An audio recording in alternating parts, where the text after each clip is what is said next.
Sejam todos muito bem-vindos a mais um Condomínio em Pauta. Hoje um programa diferente. Estou aqui no sítio, fazendo remoto, fiquem nas suas casas. O assunto de hoje é economia, como ficará a economia, como está e como ficará, e inadimplência nos condomínios, investimento para os condomínios que têm dinheiro em caixa. E o nosso convidado, mais do que especial, Roberto Indec, estrategista da Clear Corretora, está sempre presente na Globo, Jornal da Globo, Globo News. Um prazer ter você aqui com a gente, Roberto. Fala, Ricardo, o prazer é meu. Vamos lá. Roberto, começar com... Eu vou te colocar numa situação difícil para startar aqui. O que você vê nesse presente e futuro com essa realidade de coronavírus? A gente tem muita gente falando que a economia vai quebrar, já tem gente prevendo 40 milhões de desempregados. Como que você está e a sua empresa estão visualizando o mercado? Vamos lá, vamos por partes, como diria o outro, né? Tem vários pontos que a gente tem que seguir, tá? A gente teve um relatório divulgado recente, agora nesses últimos 2 ou 3 dias, pelo Banco Mundial, colocando uma possibilidade do PIB do Brasil recuar 5% nesse ano agora de 2020. Seria o maior recuo desde a série histórica, que começou em 1901, ou seja, realmente seria de fato muito grave, muito pior do que foi no crash de 29, pior inclusive do que foi em anos separados, se a gente for ver 2014, 15 e 16, que foram anos muito ruins também aqui para o nosso país. E o próprio ministro da Economia, o Paulo Guedes, já falou numa possibilidade de queda de PIB de 4%, né? Então, não teria como ser diferente, não teria como estarmos animados nesse momento em relação à perspectiva para a economia de curto prazo. Por que eu falo para a economia de curto prazo? Porque basicamente é 2020. Mas mesmo assim, eu acho que mesmo com todas essas estimativas, e grande parte das instituições financeiras também já colocam aí com uma perspectiva de queda da economia do PIB, né, entre 2%, 3%, 4% ali, eu acho que a gente tem que aguardar até onde vai esse lockdown, né, esse isolamento social todo que a gente está vendo ao longo dessas últimas semanas. Eu, particularmente, já estou 5 semanas em casa, mas a nossa empresa foi uma das primeiras a colocar as pessoas em casa. Enfim, eu acho que isso depende muito desse tipo de situação, né? A gente vê que na França e na Itália já foi colocado ali que talvez na primeira dezena de maio as coisas aparentemente deverão voltar não ao normal 100%, mas deverão começar a voltar. Ontem mesmo também o presidente dos Estados Unidos, Donald Trump, também falou uma possibilidade de uma apresentação de um plano em breve da retomada da economia, da retomada da vida social nos Estados Unidos, com uma série de medidas. Enfim, então acho que a gente tem que aguardar um pouco mais para ver até onde isso vai.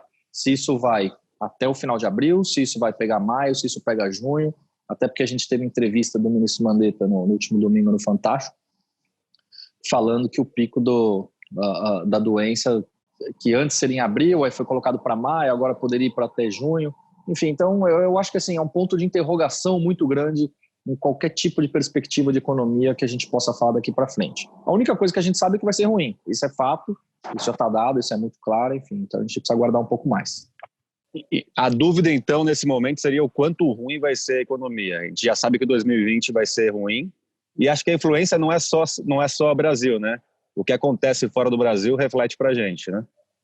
Não, sem dúvida, é uma questão global, né? A gente vê que é um problema de pandemia, é uma situação global, a gente vê praticamente todos os países do mundo fechados ainda, né? Só a China, que a princípio retomou de cerca de 70% a 80%, mas também alguns dados da China são um tanto quanto dúbios, aí fica um ponto de interrogação também, se de fato aquilo que eles estão passando seriam números reais ou não. Enfim, eu acho que é uma situação muito mais de cautela nesse momento, da gente aguardar, do que de tirar conclusões precipitadas nesse momento.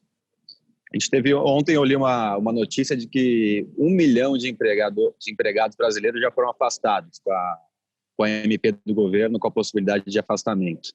E a gente tem uma previsão de alguns especialistas dizendo que a gente pode triplicar o número de desempregados. Isso seria um colapso da economia, né? Veja, eu acho que é uma situação muito complexa, né? Tem muita gente comparando a situação do Brasil com a situação nos Estados Unidos, né? Só que a gente tem que levar em consideração que a legislação trabalhista é muito diferente nos Estados Unidos daqui.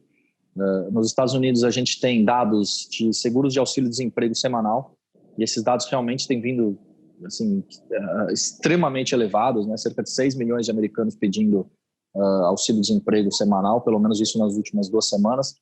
E aqui no Brasil não, né? Aqui no Brasil é diferente. Aqui no Brasil, inclusive, a taxa de desemprego medida, ela não é medida de uma forma extremamente ampla, é muito mais para aqueles que estão procurando algum tipo de emprego ou qualquer outra coisa, assim como a legislação trabalhista também tem muito mais burocracia aqui, né? Então, de novo, esse é um outro fato que a gente tem que aguardar, o fato que, sem dúvida, nós teremos sim milhares de desempregados, especialmente aqueles de pequenos comércios, que é o que mais deve sofrer nessa crise toda do coronavírus.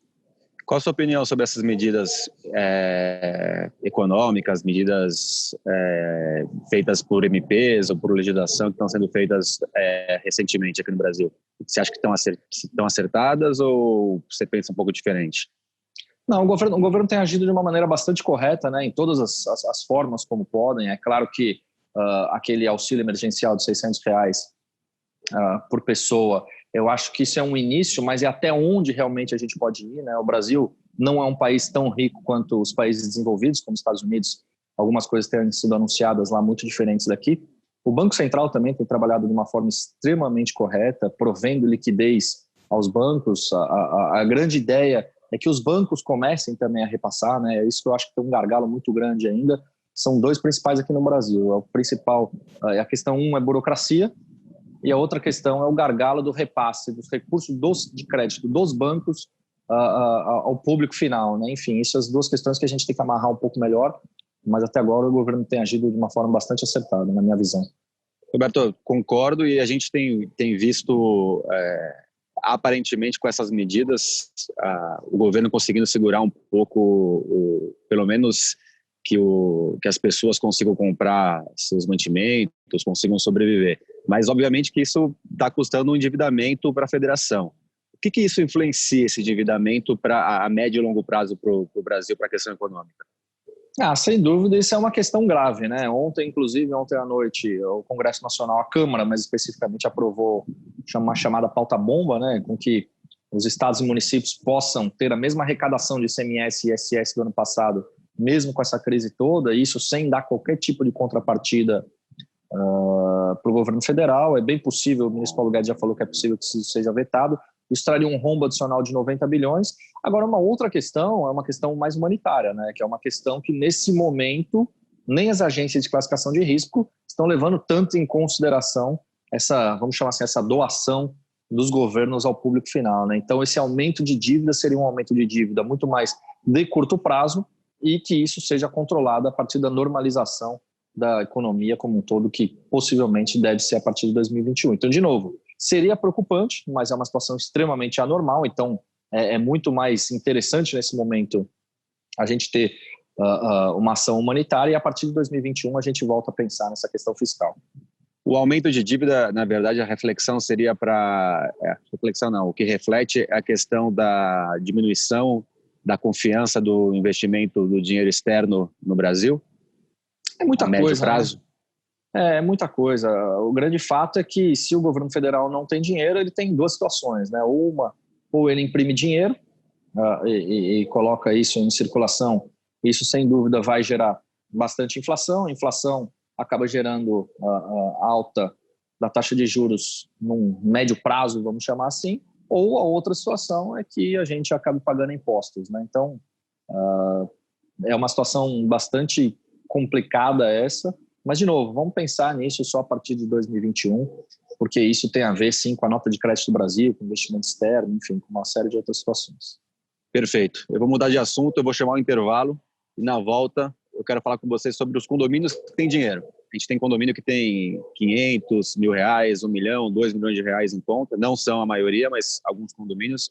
Eu queria saber qual a melhor opção para fazer, sem risco, obviamente, para esses condomínios. Então, fechado. Você vai me responder isso no segundo bloco. E você que está em casa, sexta-feira terá essas respostas e muito mais. Até lá.